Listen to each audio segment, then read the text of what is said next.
Passenger के उस अधिकार को अपने कर्तव्यों का ईमानदारी पूर्वक निर्वहन करते हुए करना चाहिए। हम सबके सामने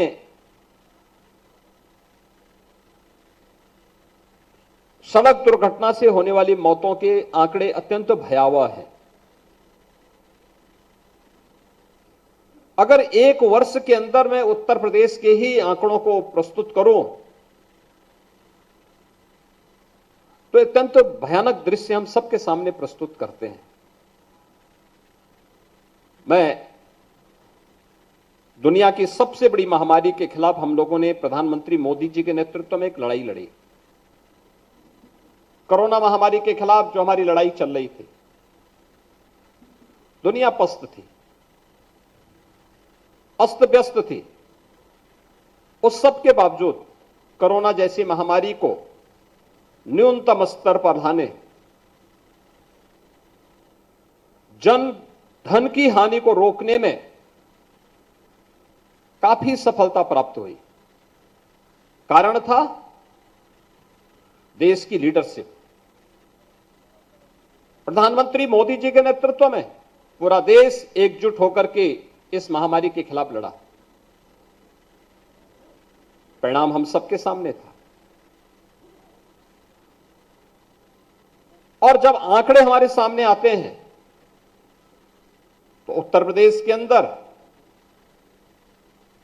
हम लोगों ने भारत सरकार के साथ मिलकर के सभी कार्यक्रम ईमानदारी के साथ प्रभावी ढंग से लागू करने के कार्य तो किए।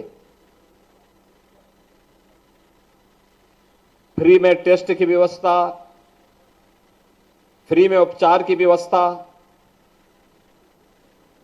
डोर टू डोर कैंपेन करके स्क्रीनिंग की व्यवस्था, जिन लोगों का रोजगार छिन गया था उन्हें रोजगार उपलब्ध करवाने का कार्य, ये सभी कार्यक्रम प्रभावी ढंग से बढ़े और परिणाम था मृत्यु दर न्यूनतम स्तर पर लाने में सफलता प्राप्त हुई। जो भी किसी बीमारी से, खासतौर पर कोरोना जैसी महामारी से जिन लोगों ने अपने परिजनों को खोया है, वो दुखद है। उन सब के प्रति हमारी संवेदनाएं हैं। लेकिन 3 वर्ष में कोरोना जैसी महामारी से जितनी जानें नहीं गई, अगर मैं उत्तर प्रदेश के आंकड़ों को देखूंगा तो उत्तर प्रदेश में उससे ज्यादा मौतें एक वर्ष में सड़क दुर्घटनाओं में होती हैं। सड़क दुर्घटना ओवर स्पीडिंग के कारण, सड़क इंजीनियरिंग की किसी फॉल्ट के नाते, या सड़क के लिए जो एक नियम बनाए गए हैं, जब कोई इसे ओवररूल करता है तो दुर्घटना होती है, किसी मासूम की जान जाती है।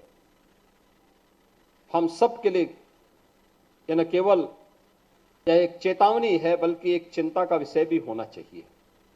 व्यापक जागरूकता से, सड़क के लिए निर्धारित नियमों का पालन करने से हम असंख्य लोगों की जान बचा सकते हैं। और मैं आह्वान करूंगा, सड़क दुर्घटना से होने वाली मौतों को रोकना। एक एक जान हमारे लिए बहुमूल्य है, कीमती है। एक एक व्यक्ति की कीमत हमारे लिए महत्वपूर्ण है। और उस व्यक्ति की, उसके परिवार के लिए, समाज के लिए, राष्ट्र के लिए वो अपने आप में एक अमूल्य निधि है। इसलिए सड़क दुर्घटनाओं को रोकना, किसी भी एक्सीडेंट से होने वाली मौत को रोकने के लिए व्यापक जागरूकता का अभियान प्रारंभ करना, अगर हम इसको करते हैं तो वास्तव में एक राष्ट्रीय कार्यक्रम होगा। इस संबंध में केंद्र सरकार ने भी, सुप्रीम कोर्ट ने भी बार बार चिंता व्यक्त की है। आज के इस अवसर पर परिवहन निगम जिन कार्यक्रमों को लेकर के चल रहा है, इसको और प्रभावी ढंग से आगे बढ़ाने की आवश्यकता है। हमारा प्रयास हो परिवहन निगम की बसेस से या उत्तर प्रदेश के अंदर पब्लिक ट्रांसपोर्ट की सेवा का उपयोग जो लोग भी करना चाहते हैं, हमें उन लोगों को उस प्रकार की सुविधा देनी होगी। और केवल इसे निगम के स्तर पर ही नहीं, बल्कि आवश्यकता पड़ती है प्राइवेट ऑपरेटर को भी एक रेगुलेशन के साथ जोड़ करके हर गांव तक यातायात की सुविधा हमें उपलब्ध करानी पड़ेगी, बस की सेवा उपलब्ध करानी पड़ेगी। अगर हमारे गांव तक ये सुविधा उपलब्ध कराएंगे तो लोगों के लिए आसान होगा, पब्लिक ट्रांसपोर्ट का लोग उपयोग करेंगे। मैंने देखा है जहां पे इलेक्ट्रिक बस सेवा प्रारंभ हुई है, इलेक्ट्रिक बस सेवा के कारण लोगों में उसकी एक नई डिमांड बनी है। हम वर्तमान में प्रदेश के 10 सिटी के अंदर इलेक्ट्रिक बस सेवा प्रारंभ किए हैं और इतनी डिमांड है उसकी, जहां जाओ हर व्यक्ति कहता साहब हमारे यहां भी इस सेवा को शुरू करवा दीजिए, हमारे यहां भी इस सेवा को शुरू करवा दीजिए। एक बहुत सकारात्मक भाव है और इसीलिए मैं आज के इस अवसर पर इस बात को कहूंगा, समय आ गया है, बस स्टेशन अच्छे हों, सुरक्षित हों, हमारी बस की ये सेवा लोगों की डिमांड के अनुरूप हो। आवश्यक नहीं कि इसमें हम सरकार से पैसा लेकर के ही परिवहन निगम में बस का बेड़े को हम बड़ा करने का प्रयास करें।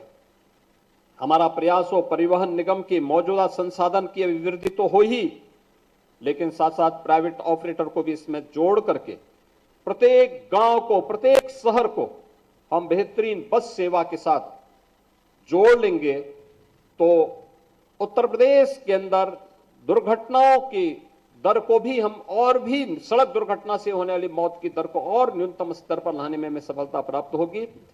एक बार फिर से मैं परिवहन निगम को 50 वर्ष की शानदार यात्रा के लिए हृदय से बधाई देता हूं। इन 100 बसेज को शुभारंभ होने पर अपनी शुभकामनाएं भी देता हूं और उड़ीसा में बालासोर जनपद में हुई दुर्घटना में जिन परिवारों ने, जिन परिजनों ने अपने परिवार के सदस्यों को खोया है, उन सब के प्रति मैं अपनी हार्दिक संवेदना व्यक्त करते हुए जो घायल हुए हैं उन सब के शीघ्र स्वास्थ्य की कामना करता हूं। धन्यवाद। जय हिंद।